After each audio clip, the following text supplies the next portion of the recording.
Anthony Smith and Glover Teixeira was a fight that a lot of people, were concerned with. And Michael Bisping was coming out saying, stop the fight. I was screaming, stop the fight.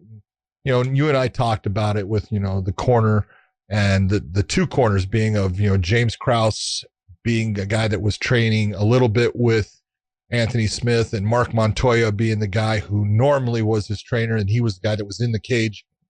Anthony sitting there saying, hey, my teeth are coming out and stuff and different things. And so, Jason Herzog was the referee for that, fight. And he called me about it, and we went over things, and I gave him some insight. And hey, this is a way you can handle this. This is another thing you can do. And that's between me and him. But he wrote something, and I'm going to read it because it's important, and it's important for a reason. Who wrote it? Herzog? Jason Herzog. He put this out on Twitter.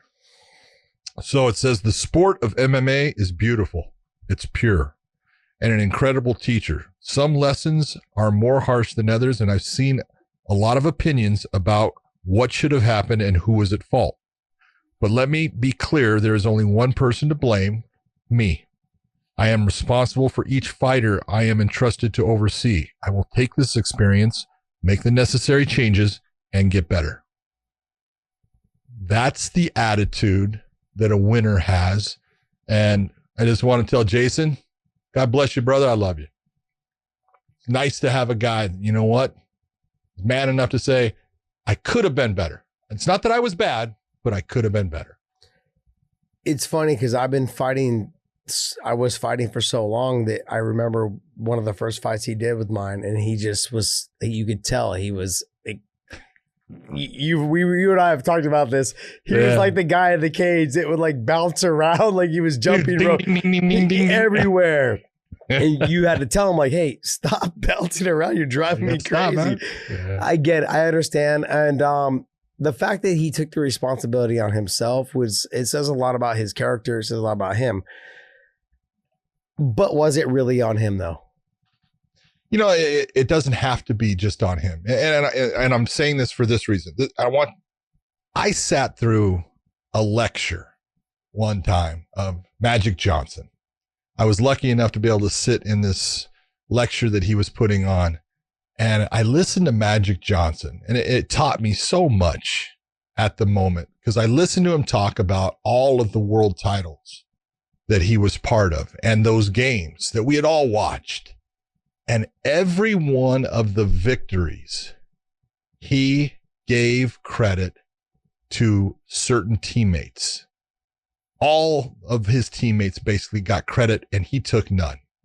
And every loss, he took full responsibility for. No, that was my fault. No, that was my fault. No, let me explain why that was my fault. And you look and you go, yep, that's why you're a fucking winner. Because you don't sit there and make excuses. You don't put blame where it doesn't belong. And even when it really doesn't completely belong on you, you're going to stand up and say, no, this is on me. I'll take it.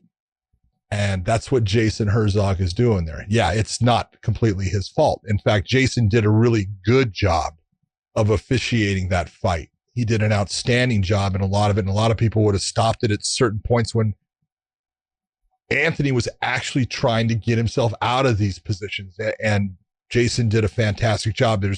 There's some points in between where you're looking and saying, does this guy have a chance in this fight anymore? And Jason's smart enough to realize there were moments at a certain point that he wasn't a guy that was going to win the fight, but there wasn't the moment that was there for me to stop the fight. Yeah. So I've got to let it go. And that's a hard position to be in, and I've been in it. And it takes you being in those positions to learn how to handle them and what to do and how to make it so I can get the fighter out of this fight without it being on the fighter, without the fighter having to tap out, without all these things.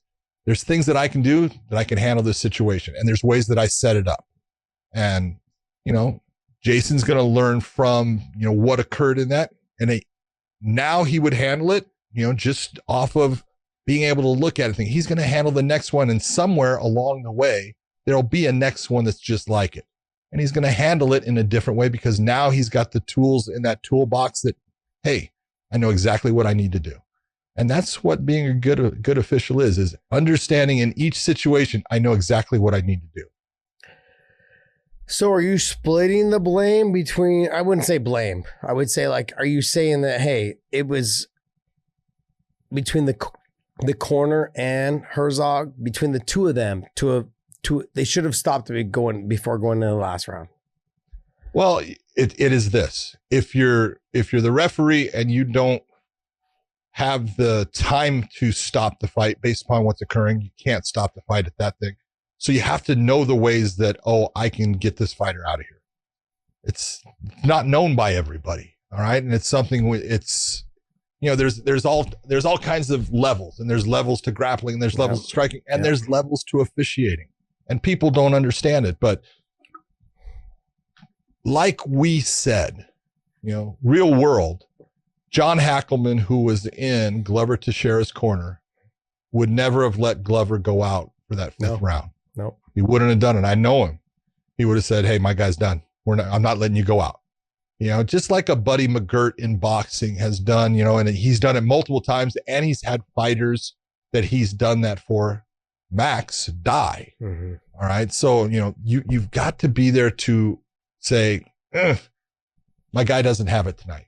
And sometimes, you're worried about the fighter saying, you don't believe in me, or the fighter saying, you didn't give me that last bit of opportunity to let me go out there and try.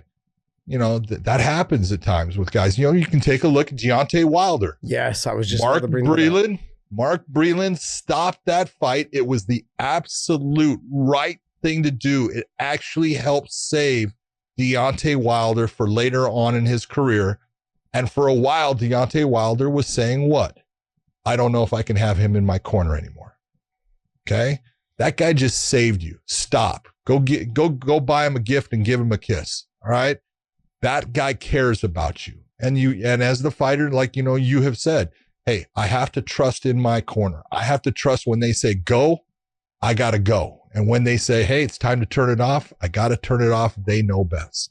Mm-hmm. And, like I said, I think the problem with Anthony's corner in that fight was it was two. James Krause was and James is a good fighter and a great guy and a very good corner. I'm taking nothing from him, but he's not going to do it because he's new with him, and that's just not his position. He's not even in the cage with him. He's on the outside, and Mark Montoya is there, and he's been working with him, but now he's got James there, and I don't want him to get this feeling like I don't believe in him. Just a bad situation overall, but it's the corner that should have said, hey, we're going to pull the plug on this. This is not our night. You've given it everything that you could give it. I can't ask anything more of you. I'm going to pull the plug on it. And that would have been the right thing. But if that doesn't happen, the referee has to know, here's the tools that I can use to be the guy that makes sure that he takes no more damage. 100% agree. Okay.